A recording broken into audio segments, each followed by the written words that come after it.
Big fish shit. We are back. I think this one may be a podcast. I'm never totally sure whether it's going to be a big fish talk or a big fish podcast. But this one is definitely one of those ones I believe that we're going to have to really dive into. And it's about politics. And I realized that when I talk about politics, or when most people talk about politics, we assume that everyone knows exactly what politics is, or there's a foundational understanding that's universal. At least people know this much about politics, so therefore they can have certain takeaways that make sense. But when you really talk to people, a lot of people tend to avoid politics. They tend to avoid a lot of those discussions. And I believe it's because just the lack of knowledge. So when people aren't comfortable with, speaking about something, or people aren't, comfortable with their level of understanding, I should say, about something, they're not comfortable speaking on it. The problem with that is if you don't have a level of understanding, then it's hard for you to understand what's good, what's bad, how you may be getting finessed, what's genuine, and everything in between. All right, so we're going to break down politics from the two different political parties, the two major political parties, Republicans and Democrats, just to give a surface level understanding. I'm not going to call it politics for dummies like those books, but just politics for people who just either don't have that understanding or need to be reminded of an understanding, or perhaps, what's even worse is the people that have been brainwashed to think that it's one thing without understanding what it is. This is my perspective. That goes without saying, but I'll say it anyway. This is my perspective, and, like I always say, take what you can, leave what you don't want, and we'll go from there. But it's important that we have these conversations. So shout out to everybody that continues to follow, continues to hold us down, continues to get our views up, continues to subscribe. Please make sure that you're subscribing on YouTube, especially. That's very important. Make sure that you're, tuned in with that, because there's going to be certain long videos like this one that are only going to be on YouTube. We got to get our YouTube numbers up. We got to start going live. We got to start monetizing. We got to start building the business. All right, now that that's out of the way, let's get into the discussion. Red and blue, which is always funny, because those are, not only the two major political parties, that side of the gang, those two, the two main gangs in politics, the two main gangs, when it comes to Bloods and Crips. But perhaps they're more like than a lot of us like to acknowledge, but neither here nor there. Let's just focus on the politics. Team Red, we got the Republicans. Team Blue, we got the Democrats. And hold on one second. And we're just going to break it down from just a surface level understanding. So when I see the Republicans, what do I see? I see a group of people that has resources. They have foundational principles, based on tradition. A lot of their thinking is, old school, traditional, conservative values, these types of things. And they believe in open competition. That's what it appears to be. I'm just looking at it from an outside perspective. This is what the Republican Party seems to be. Believe in open competition. Perhaps this is because they knew the rules are in their favor right now. So therefore, open competition is accepted because you have all the advantages. Maybe that's true. Non-biased opinion right now. What else do I see? That they can win an election without needing external support. And of course, I'm comparing that to their opposition, the Democrats. The Republicans have a foundation, a base that they don't necessarily need to go out and bring in this group, bring in that group, bring in this group, appeal to this group. They pretty much have their foundation. Of course, they do need to go out and, capture, maybe people that are on the fence in different groups. But it seems to me that they have more of a base built on foundations to where, and built on the traditions to where they don't need to constantly appeal to new groups in order to win an election or to influence laws and things of that nature. So let's switch over to the Democrats. I see the Democrats as not having as many resources as the Republicans. And, what are resources? I should have broke it down when I was talking about the Republicans. The Republicans just have more money. They have more wealth. That's how I see it. The Democrats, although a lot of them have become wealthy, I think it's a different type of money. I think the Republican money is older money. I think the Democrats tend to benefit from being politicians and get a lot of their wealth from there. Not all of them, but that's kind of how I see it.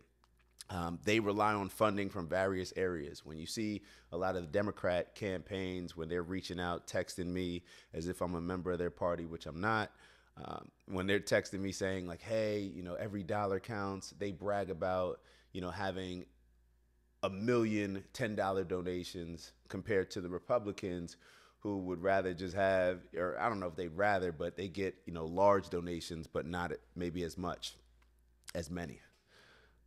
So they rely on funding. Democrats rely on funding from various areas. Someone without resources, I want to focus on this. Someone without resources will always have to leverage something they have or what they appear to have in order to get those resources, in order to get whatever power and influence they need. So what exactly am I saying?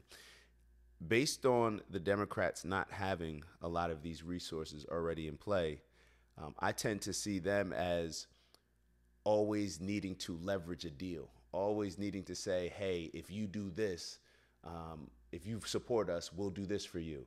If this group supports us, we'll do this. If this group supports us, we'll do this. If this group, they tend to do that a lot. But the problem is when you leverage your power in return for support, you have to deliver on that support, or do you? At least when it's come to certain communities. Of course, with the black community, you guys always hear me talk about the fact that they make a lot of promises based on our support, but those promises never come to fruition. But let's keep it moving before I get stuck on that. There's no foundational principles based on tradition. They mainly change based on new ways to oppose the traditional principles of Republicans. I see them more so on the defense a lot, where they don't have necessarily, these are our principles. Their principles are simply whatever principles they want to oppose based on the Republicans' principles. You get what I'm saying? Like the Republicans have their principles, and the Democrats, their strategy seems to be, how can I show how their principles are not good, how their values are not good? How can I poke holes in their principles that they have in their traditions? But the Democrats, in my opinion, haven't really established, what is your purpose? What is your foundation? What are your foundational principles, I guess I should call it. Right? They claim to not believe in open competition until the playing field appears to be completely level. You always hear the Democrats, trying to appeal to women, trying to appeal to blacks, to Hispanics, Latinos, I should say. My apologies, I'm not really sure what the proper term is, but just to minorities in general. They always want to appeal to these marginalized communities, LGBTQ, or they'll convince you that your community is marginalized, and that way they have to create the problem, right, to then present their solution to the problem. That's what I see happening. That's what I see happening. And they always talk about how the playing field needs to be even and all this other stuff. And to me, what I see that as, the playing field's never going to be even. It just never is. But if you can convince people and distract people and get them focused on, hey, you have to make the playing field fair, rather than them focusing on just winning, it keeps them enslaved and attached to you. You get what I'm saying? So if I convince you that you have a problem that only I can fix, then it's going to keep you attached to me. You're going to continue supporting me, and you're going to just continuously focus on that aspect. Even though I know that it's never going to be fair, I can still convince you that, hey, for this to be fair, you need me, and it's important for it to be fair. That's the only way you're going to be able to compete is if it's fair. It's never going to be a fair playing field. But that's I guess that's the game that's played, and it's on the people that it's played against, or the people that they're trying to trick, to understand and hold them accountable. All right. So, and what's the funny part about it is the Democrats, the majority of them still benefit from a lot of the traditional Republican values. But they also know that they need and can't win without the supporter groups that don't, on the surface, benefit from these traditional Republican values and politics. So they know that they benefit from a lot of the traditional Republican values. However, because they only see it as we're competing against the Republicans, they know that they need other groups to get on their side in order to overtake that Republican Party. It's almost, I always, when I talk about this, I'm reminded of when Lincoln was discussing, slavery, the Civil War, and he said that if it was up to him, if he knew a way that he could preserve the Union while maintaining slavery, keeping slavery, he would. Let me say that again. Lincoln said, and don't quote me word for word, Lincoln said it, that if he could preserve the Union while keeping slavery, then he would. So that was just the strategy. It was a strategy of war. They needed support. They needed resources. Black people at that time provided those resources and were a great group of people that they could use because, hey, what better group to fight against the Civil War? If I promise you that you will no longer be enslaved if you fight, you're going to fight. A lot of people are going to fight. So there was a great incentive there. So that's just how they appealed to that particular group at the same time. And so this is almost how I see it. Like Democrats, they appear to want to come down to the ground floor from their penthouse, to fight the battles of the common man with the understanding that they don't ever want to live or, spend too much time on the ground floor. Like it's like they'll come down on the ground floor just for the photo ops, get a little Instagram video, but then right after that, they're going up to the penthouse and not really worried about the ground floor. They just need to worry enough to where the people on the ground floor think that they're concerned about them. And then as soon as that happens, it's back up to the penthouse, so neither here nor there. It's almost as if, you have a group of people that you're on a team with, but with a team, you sacrifice for your team, right? So think about it like this. Could you ever picture, the top Democrats, the successful Democrats giving up their seat at, let's say, Prime or Carbone? Could you picture them giving up their seat at Carbone to switch and say, you know what? I've eaten at Carbone a lot. Let me switch with this other person on my team in my political party, and I'm going to go eat at Crown Fried Chicken and let them go eat here. Or I'm just not going to eat here. Maybe that's not the best analogy in comparison, but you have to kind of look at these things. You have to look at these things whether, and for me, it just comes down to if somebody's really on my team, that means they'll sacrifice for me. That means they'll sacrifice their good so that I can have some good, even if that means that they may experience some bad. That to me is what a team is, and more importantly, what true leadership is. But, it is what it is. I'm just observing. And like I said, they can't win an election without a lot of these external groups that in many ways, they promote and push. Like as I was thinking about it and writing down my notes, I said a lot of these groups, when I think about LGBTQ, the feminists, BLM, these are extreme groups in a way where Democrats have almost pushed them to become extreme and convinced them why they need to be extreme. And like I said, it's all done so that they can create ways to make you loyal to them. They create a lot of these problems. They exaggerate a lot of these problems because if you believe that the problem is a 10 out of 10, then you believe that only this group cares about that problem being a 10 out of 10 and only this group can help bring that problem and solve that problem, I should say, and maybe reduce that 10 to, a 4, you're going to be invested in them. You're going to give them your support. But then we have to ask ourselves, do either one of these groups care about us? You know, when it comes to whatever group you are in, whatever culture you're in, you have to ask, do either one of these groups care about me? And that may not be important, because the next question, and probably the more important question, is which one of these groups. It's 9:14. I always see those numbers, 9:14. That's why I just screenshot my phone. But sorry about that. But which one of these groups am I going to be able to make a deal with? Politics is all about making deals. That's why these politicians will say one thing and just say something completely different, or do something completely different based on who's putting money in their pockets. That's what it comes down to. That's all this stuff comes down to. All it comes down to is money. Excuse me. All right, so I think, and to even get an understanding of the two political parties, we got to dive into a bit of how they became the parties of today. Because you look back and you see that Abraham Lincoln, he was actually a Republican, but the Republicans were mostly in the North at that time. They were the ones that, you know, were, I guess, on the side of, they ended up on the side accidentally.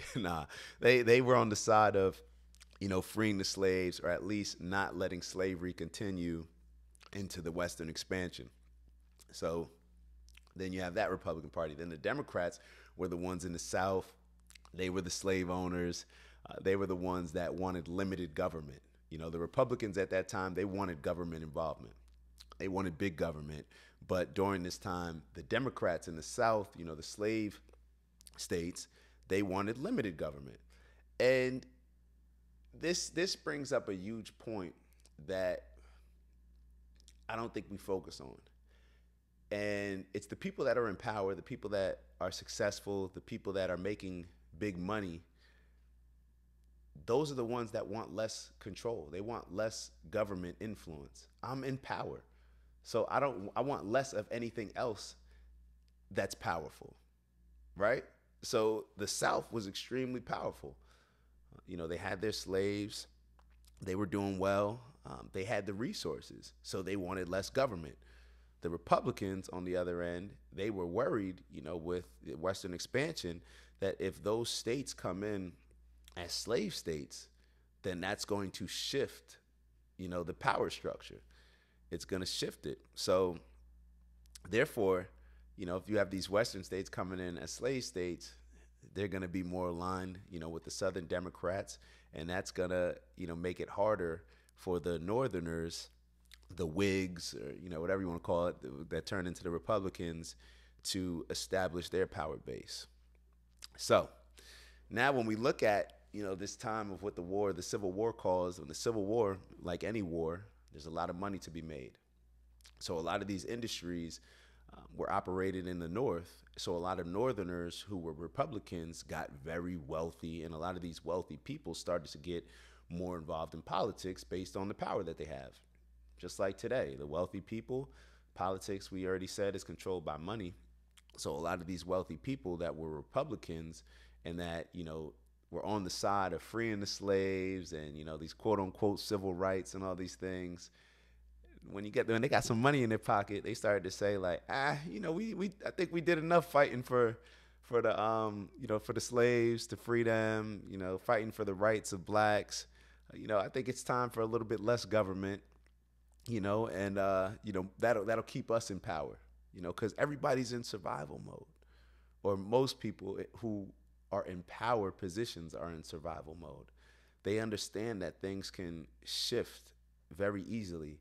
So therefore, a lot of these Northern Republicans, they tended to see things a little bit differently, where before they were big government, you know, now they turned to big business. So now that they had the power, they wanted less government. While on the other side, it flipped.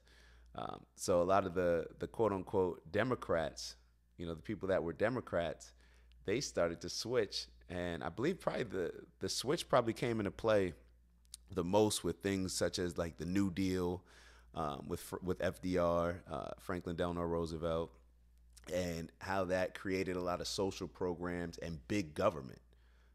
So that's when things started to switch, where the Democrats became more so the big government group, and the Republicans, they had to split and say, nah, we want less government, more business. So we talked about the Western expansion and how that opened the door for a lot of those unclaimed voters. So it would shift the power structure. And then we talked about the New Deal. And then, of course, with Lyndon B. Johnson, when he signed the Civil Rights Act, that just continued to separate the parties even more.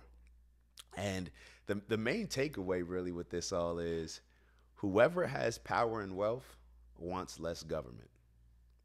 Let me say that again. Whoever has power and wealth wants less government. So it's just like now. It's as long as one party is successful, if the Democrats, let's say, were to take over, to become more successful, to have more wealth, more traditional generational wealth, we'd see that change as well, because then they would want less government. They would say, like, shit, I'm tired of fighting for these LGBTQ people, these black people, these feminists. They'd say, we can kind of sit back. We use them to get to a powerful position. But once we're in that powerful position, then we can kind of sit back a little bit. We don't need all that big government. Matter of fact, we want less government.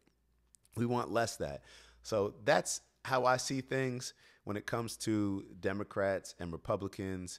It's always going to be this type of understanding or this type of power struggle between who has the most resources right now and who's in power versus who is trying to get to power. The people that have the resources, they're not going to be in a position as much as the people who don't have resources, to where they need the support of everybody else to overturn the group that is already in power. So Democrats, Republicans, they all have the same mindset, in my opinion. It's just based on the situations are what change and what influence the decisions.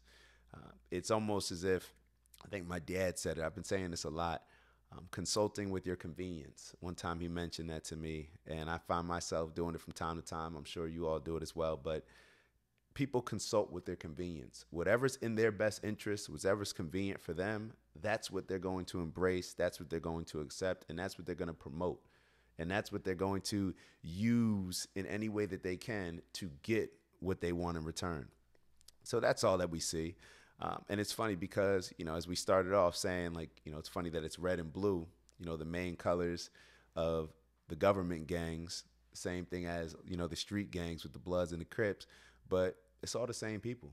It's all the same people, but depending on where you were born, depending on your situation, depending on your neighborhood, that determines what group you align with. And it's no different than this. Wherever you are in life, maybe what group you were born into, maybe your sexual preference, all of these different things, they're going to determine in a lot of ways what group is appealing to you, because it's very intentional. So I'm not here to tell you which group to go with, which group to not go with. This was just to kind of have the discussion, get a little bit more information from a surface level, and get a deeper understanding of these groups, because the more we do that, at least, I tend to see that they're more alike than they're not alike. And when we can remove a lot of the emotion that they try to use to appeal to us, whether we're in one group or not, then it allows us to see things more clearly, to evaluate things on a logic base, not emotional base, and to understand how these things really work. Because a lot of times we get distracted, with the things that they use to appeal to us, to we're not pressuring them to the right way by leveraging and making deals in order to get whatever return or desired outcome we're looking for. So wasn't too much of a rowdy show. I don't even know. I'm still confused on whether it's going to be a Big Fish Talk or Big Fish Podcast, but either way, wanted to get the conversation out there. Let me know your thoughts. Let me know, what your opinion is on, the Democrats, Republicans, how they changed, and, their different tactics. And, I'm sure, you can kind of let me know what group you align with, or definitely, or don't let me know what group you align with. It doesn't matter. I'll align with whatever group puts me and mine in the best possible position to get the outcomes that we're looking for. And that's that. So with that, strength and honor, enjoy your day. And of course, when I say enjoy your day, I mean get to work, put in the work, make sure that you're outworking everybody. That is the only thing that is undefeated: working harder, working smarter, and being able to sacrifice more than the person that we're competing with, or the people that we're competing with. With that, I'll let y'all go. I'm gonna go. I'm gonna get to work, and I'll see y'all later. Ooh.